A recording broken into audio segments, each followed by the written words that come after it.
भारत अपने विभिन्न प्रकार के खाने, मसाले, पाक कला और आयुर्वेद के लिए न जाने कब से दुनिया भर को अपनी ओर आकर्षित करता आया है।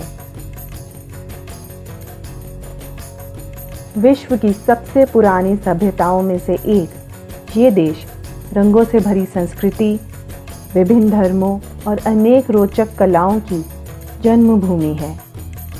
लेकिन आज भी इसकी पहचान के बहुत अहम और मूल्यवान पहलू शायद अभी भी छुपे हुए हैं।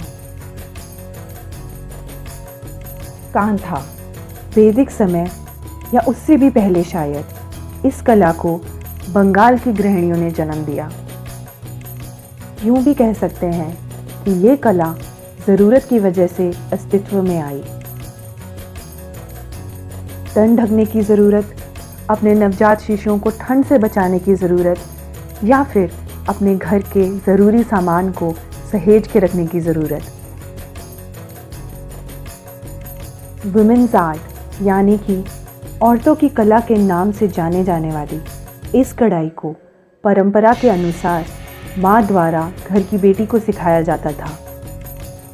कांथा सिर्फ एक कढ़ाई नहीं है, इसके हर डिज़ाइन के पीछे बनाने वाले की कहानी छुपी होती है।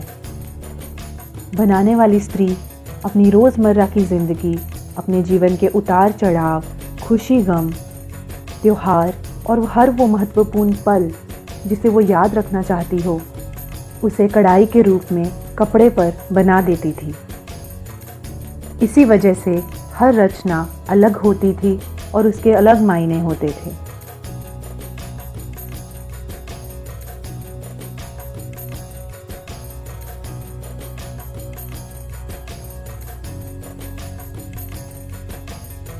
इतिहास में कांथा को कई बार दर्शाया गया है। 500 साल पुरानी कृष्णदास कविराज द्वारा लिखी गई श्री श्री चैतन्य चरितामृता में उन्होंने कांथा का वर्णन किया है, जिसे चैतन्य जी की माँ ने कुछ तीर्थयात्रियों के द्वारा पुरी स्थित अपने पुत्र के पास अपने आशीर्वाद के रूप में भिजवाया था। एक और बहुत दिलचस्प किस्सा है जिसका जिक्र लेखिका नियाज जमन ने अपनी किताब the art of kantha embroidery में किया है। किस्से के अनुसार मशहूर कलाकार अवनेंद्रनाथ टैगोर का सामना बांग्लादेश की श्रीहत्ता जिले की एक बुजुर्ग महिला से होता है, जिन्होंने अपनी शादी से लेकर बुढ़ापे तक की जीवनी को कांथा कढ़ाई के माध्यम से कपड़े पर संजो रखा था।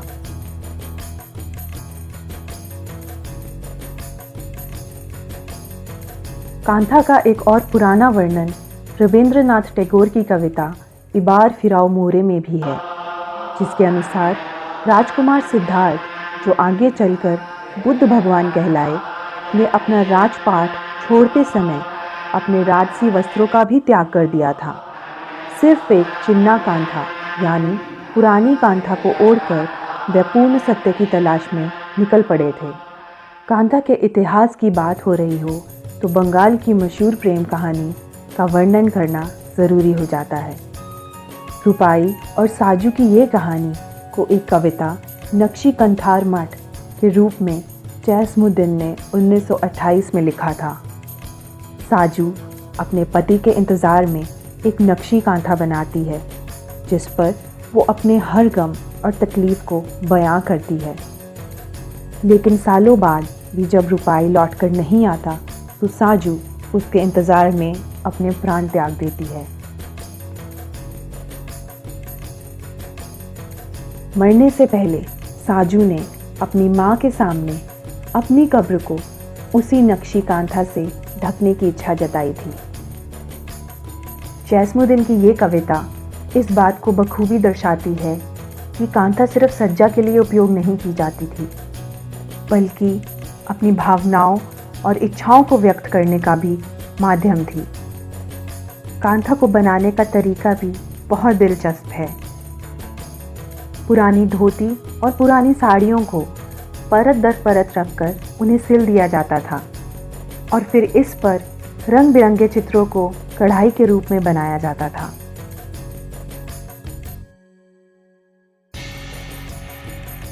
लेप कांथा सर्दी से बचने के लिए इस कांथा को बनाया जाता था। पुराने कपड़ों की एक मोटी तह को कढ़ाई के साथ एक दूसरे के साथ जोड़ दिया जाता था और इसे सर्दियों में कंबल की तरह उपयोग किया जाने लगा। अर्शीलता कांथा, छोटे कवर जिनमें शीशे और कंघियों को संभाल के रखा जाता था। सजावट के लिए इसके चारों तरफ चौड़े रंगों से भरे बॉर्डर कढ़ाई किए जाते थे। बैतो कांथा को चौकोर आकार में बनाया जाता था, जिसका इस्तेमाल किताबें या और बहुमूल्य चीज़ों को ढककर रखने में किया जाता था। दुर्जनी या थालिया, पर्स की तरह उपयोग किए जाने वाले इस कांथा के मध्य में कमल का फूल बनाया जाता था। इसमें पैसे या पूजा की माला को रखा जाता था। ओआर कांथा यानी सिरहाने के कवर। सुजनी कांथा, इसका उपयोग बिछोने या चटाई की तरह खास तरीके के धार्मिक या शादी जैसे उत्सवों पर किया जाता था। इसकी शुरुआत 18वीं सदी में बिहार से हुई थी। मुजफ्फरपुर के 15 गांव की औरतें सुजनी कांथा में माहिर हैं। सुजनी कांथा को जीआई के तहत यानी geographical identification of goods act के तहत सुरक्षित किया गया है। सुजनी कांथा की एक खास पहचान है। इसके हर डिज़ाइन की आउटलाइन काले धागे से की जाती है और उसके बाद सारे डिज़ाइन को रंगीन धागों से भरा जाता है। रुमाल कांथा, इसका उपयोग हाथ या मुंह पोंछने के लिए किया जाता था। इसके मध्य में भी कमल के फूल का डिज़ाइन बनाया जाता था। क्रॉस स्टिच कांथा, अंग्रेज़ों का भारत में आने के बाद क्रॉस स्टिच का इस्तेमाल भी कांथा में होना शुरू हो गया था। लाहौरी कांथा, राजशाही बांग्लादेश की महिलाएं इस कांथा में निपुण हैं। पानी की लहरों की तरह दिखने वाला ये डिज़ाइन बाकी के कांथा से काफ़ी अलग है। कांथा के सभी डिज़ाइन या तो कुदरत से प्रभावित होते थे या धर्म से, जिसकी वजह से हिंदू और मुस्लिम महिलाओं द्वारा बनाए जाने वाली कांथा में काफ़ी अंतर होता था। हिंदू धर्म की मान्यता के अनुसार पानी और सूर्य से जो जीवन पनपता है उसका उदाहरण है कमल का फूल। कांथा में कमल के फूल की एक बहुत ही खास अहमियत है। ये माँ लक्ष्मी का प्रतीक है, जो धन, शौर्य और उन्नति की देवी हैं।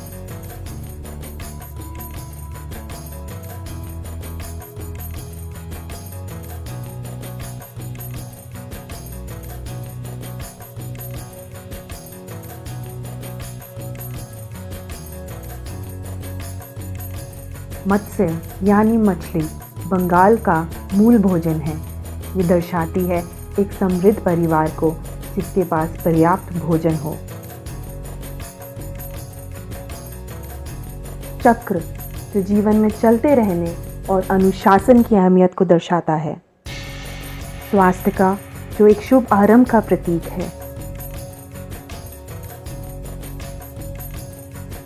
ट्री ऑफ लाइफ यानी जीवन का वृक्ष, जो परिवार और जीवन के फलने को दर्शाता है।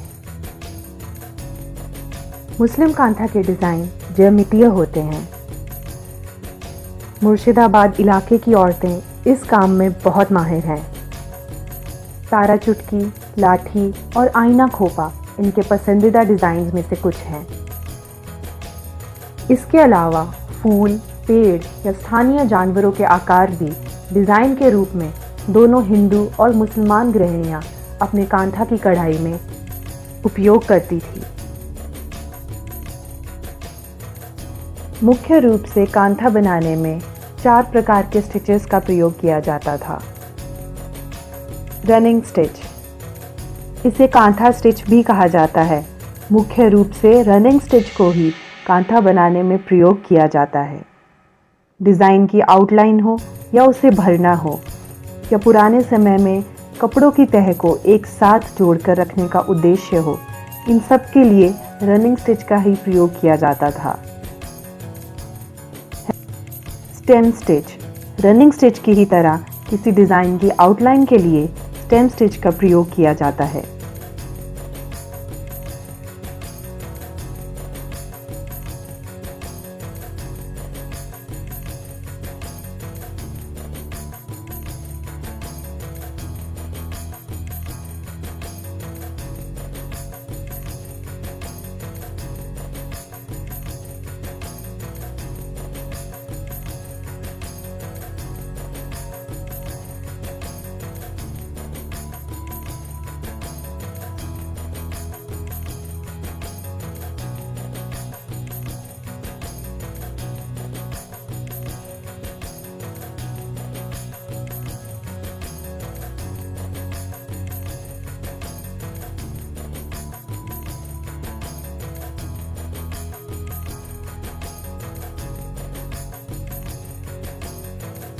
Herringbone stitch.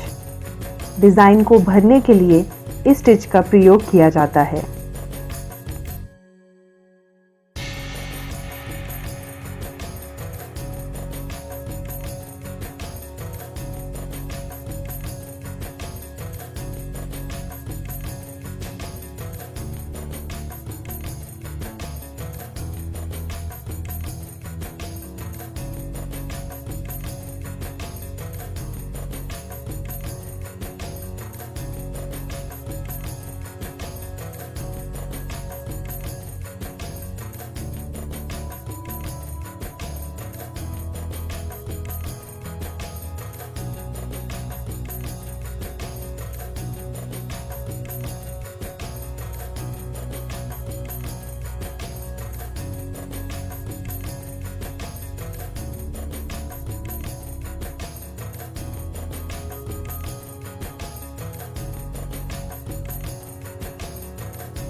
Satin stitch.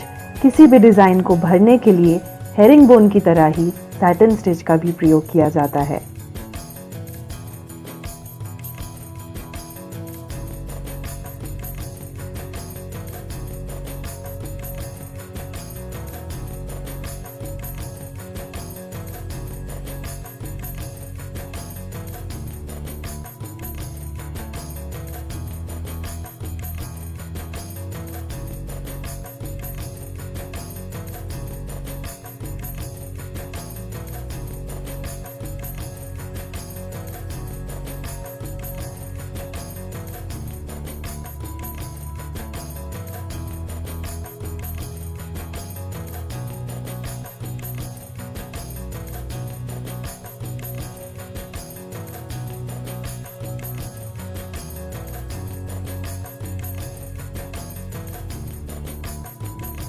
इसके अलावा डार्निंग स्टिच, चेन स्टिच या क्रॉस स्टिच का भी प्रयोग किया जाता है।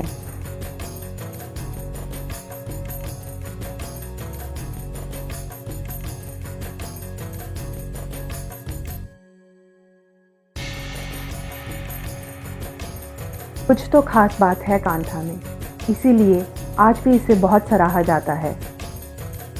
बंगाली गृहिणियों द्वारा बनाई गई ये कला हमारे देश की धरोहर है, हमारे पूर्वजों की जीवन शैली का आईना है और ये हमारी नैतिक जिम्मेदारी है कि हम अपने देश की इन कलाओं को सहेज कर रखें। अगली बार आप जब भी कांथा से बनी कोई चीज़ खरीदें तो याद रखिएगा कि आप अपने साथ पीढ़ियों की कला और प्रशिक्षण लेकर जा रहे हैं।